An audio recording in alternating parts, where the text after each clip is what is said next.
Big story of the day, Uber is about to make its public debut. Now the ride-hailing giant is set to price its IPO tonight and begin trading on the NYSE tomorrow. Now the Wall Street Journal reporting that shares are expected to price at the mid to low point of its price range of $44 to $50 a share.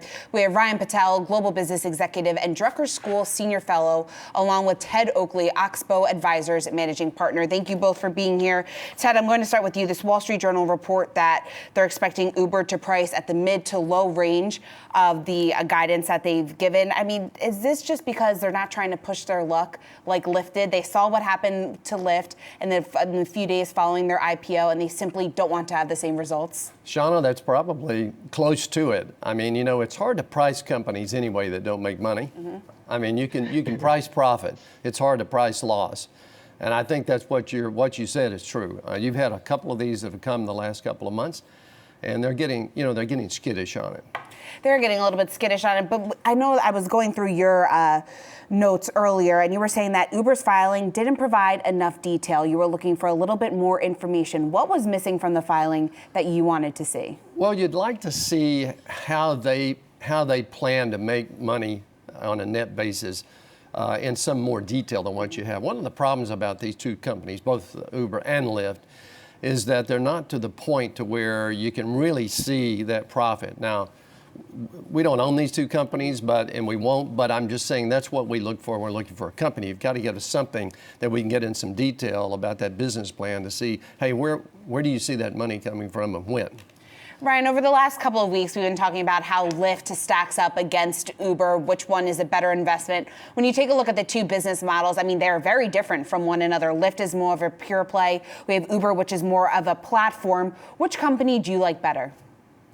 Well, I don't like any company that doesn't make any money. But I mean, if you had to pick between the two, I mean, I think Uber is in the better position because of their global reach that they have, the way that they can able to get more consumers on the platform. Obviously, Lyft is kind of tied into a one-dimensional platform right now. And, you know, what Uber has that I think Lyft doesn't is that Uber can raise capital, continue over and over, and potentially outlast Lyft. And I think that's what's going to happen. I think it's going to be who's going to fold first, and obviously Uber's got that ability to stay longer and strive longer. And I think that to me is very telling to see how they price pointed to the $45 to $50 per share. I think they needed to. I don't think this is the time to kind of come in here with the phrase of guns blazing. I think to be a little more cautious and to get the investment community behind them, because as mentioned, you know, how are they going to continue to make money while they're still acquiring consumers?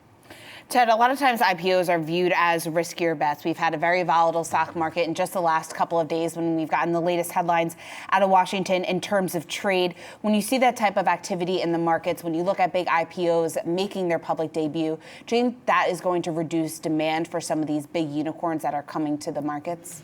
It does. It reminds me, I've been around a long time, so it reminds me of 1999. And I could go back and give you a lot of names, but you know, if you look, you see those names, Pets.com, eToys, things that they came out the same way. Same thing happened, and you had a lot of things come. We're having this year, we're like 99 and 2000, something like 70% of the IPOs coming have negative earnings. And that's when you get that type of thing, it's just like you're saying, it has an effect on the market. Ryan, just taking a look at the broader markets right now, trade has been a big topic, obviously, all week. In addition to trade, we've also gotten earnings. When you take a look at everything that's been going on in the markets, is this an attractive market to you right now? And if so, where are you seeing some opportunity?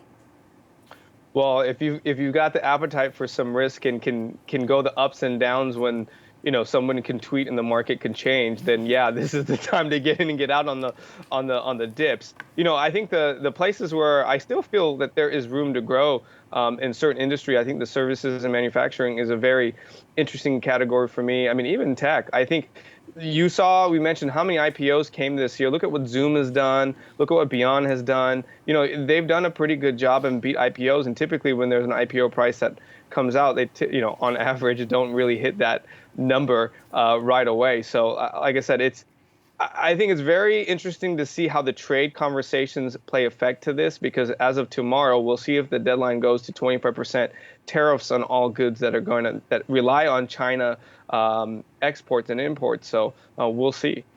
All right, Ryan and Ted, thanks so much for joining the show today. Thanks.